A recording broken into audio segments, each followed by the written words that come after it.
वेंकटेशो वासुदेव प्रद्युम्नो मितविक्रम संकष्णो निरुद्धश्च शेषाद्रिपतिरेव च जनार्दनं पद्मनाभो वेङ्कटाचलवासिनः सृष्टिकर्ता जगन्नाथो माधवो भक्तवत्सलः गोविन्दो गोपति कृष्ण केशवो गरुडध्वज च वराहो वामनश्रेव नारायण अधोक्षजः.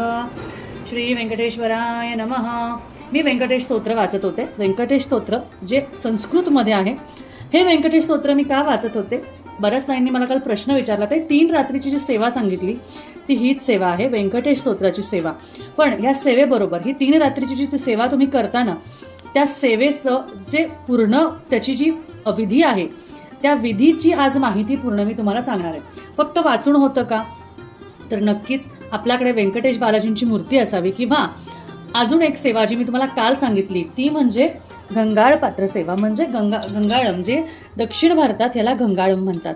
याची जी सेवा आहे ही व्यंकटेश बालाजींची सेवा आहे, ज्यामध्ये बघा शंख आहे, चक्र आहे आणि नाम आहे. शंख चक्र नाम किती बघा किती रेखीव आहे, किती सुंदर आहे. तर हे जे आहे ना ह्याची आपल्याला सेवा करायची आहे. 3 रात्रीची सेवा आहे ही. 3 रात्रीची सेवा म्हणजे काय, तर शुक्रवारी करायची, शनिवारी करायची आणि रविवारी करायची. तुमच्या आयुष्यात जी काही आर्थिक अडचण आहे ना, जी काही तुमच्या आर्थिकरित्या प्रॉब्लेम्स तुमचे येत आहेत ना, ब्लॉकेजेस येतात, अडकलेले पैसे आहेत ना, व्यंकटेश्वराची सेवा केल्याने महालक्ष्मी आई तुमच्या घरी चालत येते. जिथे विष्णू भगवानांची सेवा होते तिथे महालक्ष्मी अगदी पळत येते. ती चंचल आहे, तिला स्थिर करायचं आहे. जिथे व्यंकटेशाची सेवा, जिथे विष्णू भगवानांची सेवा, तिथेच महालक्ष्मी स्थिर राहते. त्यामुळे ही सेवा म्हणजेच गंगाळ पात्र सेवा जी मी तुम्हाला काल सांगितली, ही सेवा तुम्हाला 3 रात्री करायची आहे. आणि ही फक्त आणि फक्त तुम्ही शुक्रवार, शनिवार, रविवार 3 रात्रीची सेवा व्यंकटेश स्तोत्र वाचन करून करू शकता. त्याचबरोबर तुम्हाला अजून एक गोष्ट जी सांगणार आहे, तर ही सेवा जी आहे ती एकादशीला सुद्धा करायची आहे. एकादशी आणि शुक्रवार, शनिवार, रविवार, फक्त शुक्रवार, शनिवार, रविवार, बरोबर. कारण शुक्रवारपासून ही सेवा सुरू करतात, शुक्रवार, शनिवार, रविवार ही सेवा करतात. ठीक आहे, सलग 3 दिवस ही सेवा केली जाते. रात्री 12 वाजता वाचन करायचं असतं, पण याची स्थापना तुम्ही संध्याकाळी किंवा सकाळी करून ठेवू शकता.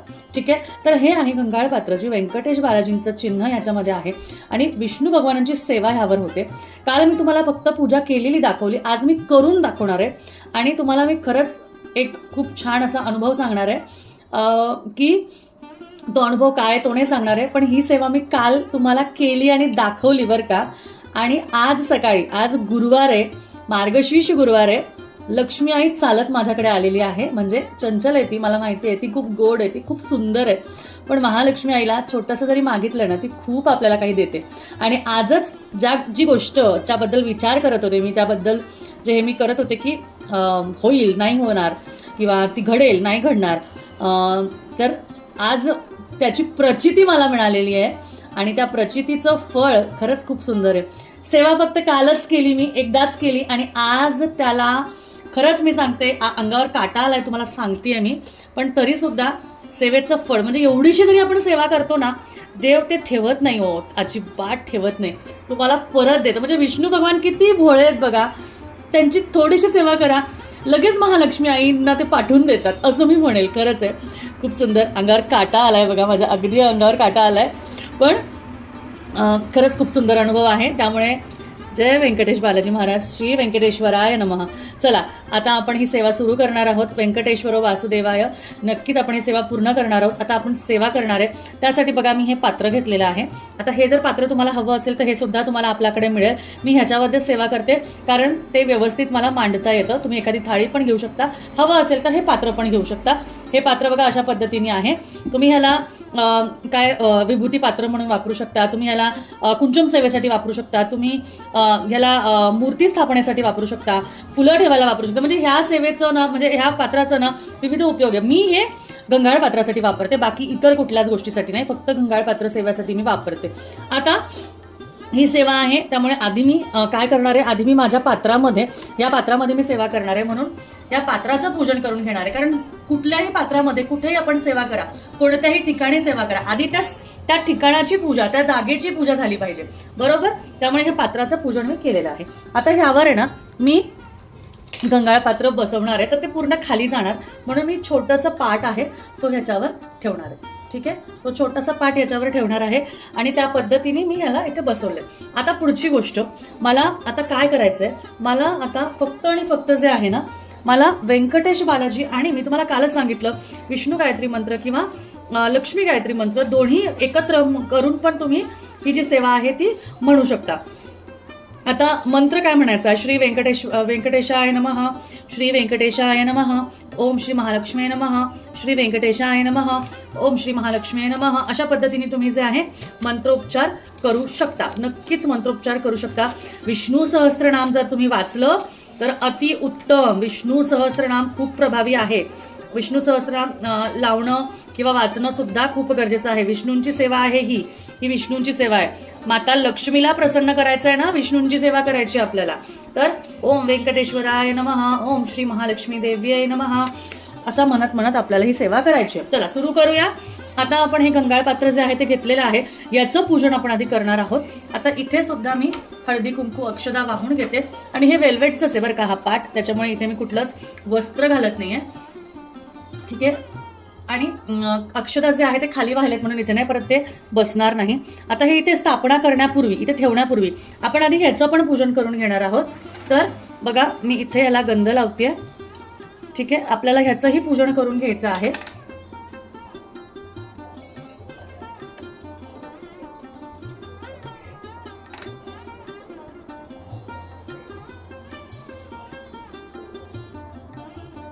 एक मिनिट.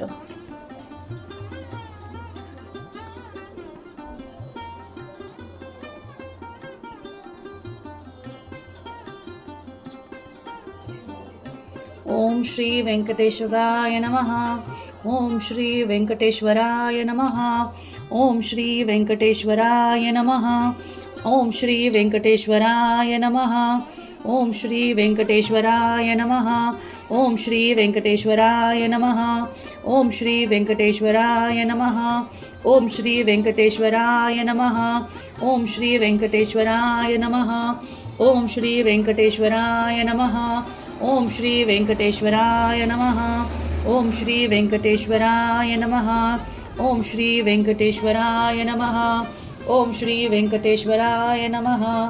आता मी ह्याला ठेवून पूजा करून इथे ठेवलेलं आहे, ते स्थापना केलेली आहे. आता आपल्याला व्यंकटेश्वर बालाजींची सेवा करायची आहे. कसं असतं, जेव्हा आपण तिरुपती बालाजीला जातो तेव्हा तिथे हुंडीमध्ये आपण कॉईन्स टाकतो, बरोबर. आपण कॉईन्स टाकून सेवा जी करतो ते साठवलेले कॉईन्स जे आहेत ते तिथे टाकतो. तुम्हाला एक उपाय सांगते, झटपट उपाय सांगते बरं का. याला जे काही कॉईन्स तुम्ही वापरता ना, त्यातले 5 कॉईन्स घेऊन जायचे. 5 कॉईन्स घेऊन जायचे जेव्हा कधी तिरुपती बालाजीला जाल. त्यासाठी अशा पद्धतीने कॉईन्स जमा करून ठेवायचे तुमच्याकडे, आणि जेव्हा कधी तिरुपती बालाजीला जाल याच्यातले जे आहे 5 कॉईन्स घेऊन जायचे आणि तिरुपती बालाजीला तिकडे जाऊन हुंडीत घालून यायचे. ठीक आहे, हुंडीत तिथे दान करायचे. कारण देवाचं आपण जे आपण म्हणतो ना की देवाला जेव्हा आपण देतो किंवा देवाला जेव्हा आपण अर्पण करतो तर देव नक्कीच आपल्याला त्या पद्धतीने त्या गोष्टी आपल्यापर्यंत पोहोचवतात. आता हे जे कॉईन्स आहेत त्या पद्धतीने जे मी घेतलेले आहेत, हे टोटल 108 कॉईन्स तुम्हाला घ्यायचे. पूर्ण जे ह्याला लागतील तेवढे घेतले तरी चालेल. आता याच्या मध्यभागी आपण परत पूजा करून घेऊया. खरं मध्यभागी पूजा करण्याची गरज नाही, पण तरी करून घेऊया. आणि आता सुरुवात करूया आपण आपल्या सेवेची. सेवा करताना लक्ष्मी ही हातात आहे, व्यंकटेश्वर बालाजी आपल्या समोर आहेत, त्यामुळे त्यांच्यामध्ये आपण हे लक्ष्मीची स्थापना करणार आहोत. म्हणून म्हणताना ओम श्री व्यंकटेश्वराय नमः, ओम श्री महालक्ष्मी देव्याय नमः म्हणत कॉईन टाकायचं. ठीक आहे, ओम श्री व्यंकटेश्वराय नमः, ओम श्री महालक्ष्मी देव्याय नमः, ओम श्री व्यंकटेश्वराय नमः, ओम श्री महालक्ष्मी देव्याय नमः, ओम श्री व्यंकटेश्वराय नमः, ओम श्री महालक्ष्मी देव्याय नमः, ओम श्री व्यंकटेश्वराय नमः, ओम श्री महालक्ष्मी देव्याय नमः, ओम श्री व्यंकटेश्वराय नमः, ओम श्री महालक्ष्मी देव्याय नमः, ओम श्री वेंकटेश्वराय नमः. ओम श्री महालक्ष्मी देव्याय नमः. ओम श्री वेंकटेश्वराय नमः. ओम श्री महालक्ष्मी देव्याय नमः. ओम श्री वेंकटेश्वराय नमः. ओम श्री महालक्ष्मी देव्याय नमः. ओम श्री वेंकटेश्वराय नमः. ओम श्री महालक्ष्मी देव्याय नमः. ओम श्री वेंकटेश्वराय नमः. ओम श्री महालक्ष्मी देव्याय नमः. ओम श्री वेंकटेश्वराय नमः. ओम श्री महालक्ष्मी देव्याय नमः. ओम श्री वेंकटेश्वराय नमः. ओम श्री महालक्ष्मी देव्याय नमः. ओम श्री वेंकटेश्वराय नमः. ओम श्री महालक्ष्मी देव्याय नमः. ओम श्री वेंकटेश्वराय नमः. ओम श्री महालक्ष्मी देव्याय नमः. ओम श्री वेंकटेश्वराय नमः. ओम श्री महालक्ष्मी देव्याय नमः. ओम श्री वेंकटेश्वराय नमः. ओम श्री महालक्ष्मी देव्याय नमः. ओम श्री वेंकटेश्वराय नमः. ओम श्री महालक्ष्मी देव्याय नमः. ओम श्री वेंकटेश्वराय नमः. ओम श्री महालक्ष्मी देव्याय नमः. ओम श्री वेंकटेश्वराय नमः. ओम श्री महालक्ष्मी देव्याय नमः. ओम श्री वेंकटेश्वराय नमः. ओम श्री महालक्ष्मी देव्याय नमः.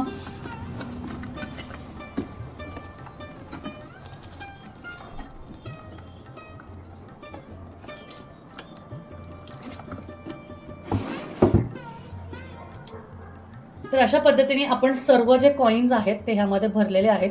आता ह्याच्यामध्ये कॉईन्स भरण्याचा हेतू म्हणजे काय, तर आपण महालक्ष्मीचं आवाहन केलेलं आहे व्यंकटेश बालाजींकडे. आणि तुम्हाला माहिती आहे ना की आपण जेव्हा तिरुपतीला जातो तेव्हा कोल्हापूर महालक्ष्मी आईचं दर्शन घेतल्याशिवाय तिरुपती बालाजीचं जे काही दर्शन आहे ते पूर्ण मानलं जात नाही. म्हणून ही सेवा जी आहे ही सेवा लक्ष्मी बालाजीची सेवा आहे. खूप प्रभावी आणि प्रचंड शक्ती असलेली सेवा आहे.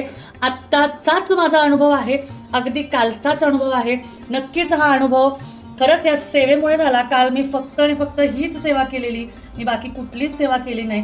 पण आपल्या केलेल्या सेवांचा साठा होत असतो आणि त्या सेवेतून आपल्याला भरपूर आपल्या मनाच्या ज्या इच्छा आहेत त्या पूर्ण होत असतात. तर अशा पद्धतीने ही सेवा तुम्हाला करायची आहे. ही सेवा करून झाली की नक्कीच संध्याकाळी रात्री 12 वाजता तुम्हाला हे व्यंकटेश स्तोत्र वाचायचं असतं. बघा इथे लिहिलेलं आहे, या स्तोत्राचा पाठ दररोज करतात. शक्यतो पाठ चालू असता खंड पडू देऊ नये.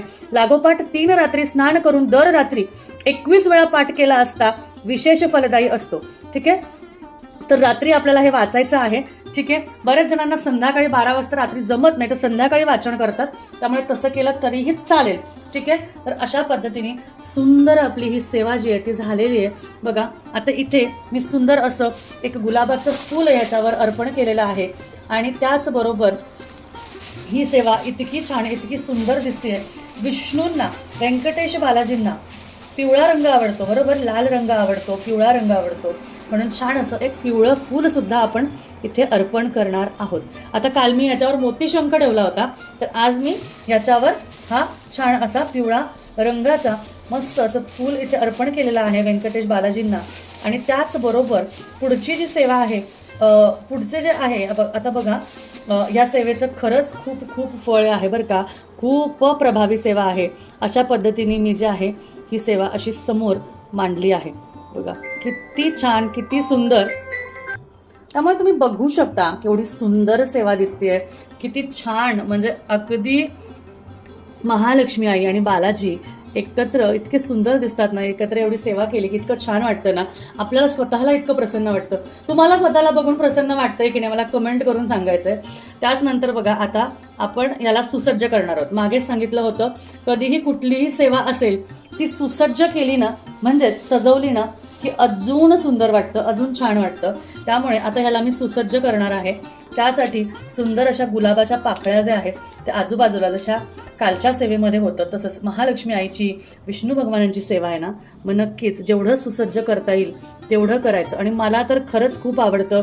आता तुमच्याकडे समजा छोटासा हार असेल, तुमच्याकडे गजरा असेल, त्या पद्धतीने सुद्धा तुम्ही याला जे आहे ते सजवू शकता. त्यामुळे खूप सुंदर वाटतं बरं का जेव्हा आपण अशी छान सेवा करतो. आणि का नाही करायची मला सांगा बरं. आपल्या आयुष्यात एवढ्या गोष्टी आहेत, आपण एवढ्या गोष्टींच्यासाठी आपण झगडत असतो, इतक्या गोष्टींसाठी देवाकडे काही ना काही मागत असतो, देवाला म्हणत असतो अरे माझी ही अडचण दूर कर. मग आपण देवासाठी ही छोटीशी सेवा नाही करायची का? म्हणजे याचा अर्थ काय असं नाही की देवाला द्यायचं म्हणून आपण करायचं आणि मग नंतर विसरून जायचं, अजिबात नाही. तर व्यंकटेश्वर बालाजींच्या कथेची मी तुम्हाला ना पुढच्या व्हिडिओमध्ये ना याची एक कथा आहे बरं का, ही जी सेवा आहे ना याची एक कथा आहे. त्या कथेनुसार म्हणजे ही सेवा केल्याने, व्यंकटेश्वर बालाजींची सेवा केल्याने आपल्याला कसा म्हणजे ह्याचा परिणाम, ह्याचे रिझल्ट्स मिळतात किंवा ह्याचे अनुभव मिळतात हे मी तुम्हाला नक्की सांगेल. कारण ती जी कथा आहे ना त्या कथेमध्येच तसा उल्लेख आहे. कारण जेव्हा आपण बालाजींची सेवा करतो, बऱ्याच जणांचे कुलदैवत पण बालाजी आहे, तुम्हाला माहिती आहेत, त्यांना तर किती अनुभव आले असतील, त्यामुळे त्यांना तर किती व्यवस्थित माहिती असेल मी तुम्हाला सांगते. त्यामुळे इतकी सुंदर सेवा का नाही करावी, नक्कीच करावी, 100% करावी. कारण जेव्हा आपण विष्णू भगवानांची सेवा करतो तेव्हा भगवान विष्णू आपल्यावर नक्कीच प्रसन्न होतात. परत त्याचबरोबर महालक्ष्मीला सुद्धा आवडतं. कोणाला नाही आवडत आपल्या नवऱ्याची जर वाहवाही झाली, आपल्या नवऱ्याबद्दल छान छान बोललं, आपल्या नवऱ्याचं कौतुक केलं, कोणाला कुठल्या व्यक्तीला नाही वाटत. तर तसंच आहे बरं का आपल्या महालक्ष्मी आईचं. आपल्या नवऱ्याबद्दल जर कोणी खूप कौतुक करत असेल, त्यांच्याबद्दल खूप छान हे करत असेल तर नक्कीच ती महालक्ष्मी आई आपल्याकडे येईल, बरोबर. तर अशा पद्धतीने ही सेवा आहे. तुम्ही भगवान विष्णूंना त्यांना समर्पित ही सेवा केली तर माता लक्ष्मी तुमच्याकडे पळत येईल. ती चंचल आहे पण ती स्थिर होईल, बरोबर. आणि ती स्थिर झाली की तुमच्या आयुष्याचं सोनं होईल.